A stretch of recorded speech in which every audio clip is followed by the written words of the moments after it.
সম্মানিত এলাকাবাসী, আসসালামু আলাইকুম।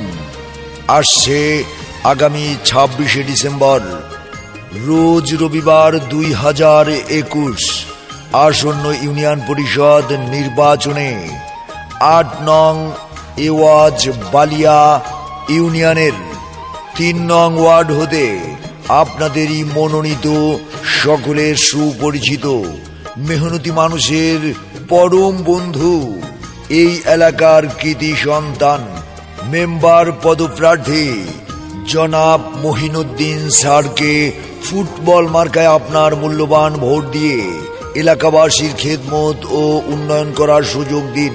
তারই সাথে সাথে বজ্র কণ্ঠে আওয়াজে তুলুন, ম্যারাডোনার ফুটবল, মেসির ফুটবল, নেইমারের ফুটবল, গোল গোল গোল, সে যে মোদের মহিনুদ্দিন স্যারের ফুটবলের গোল।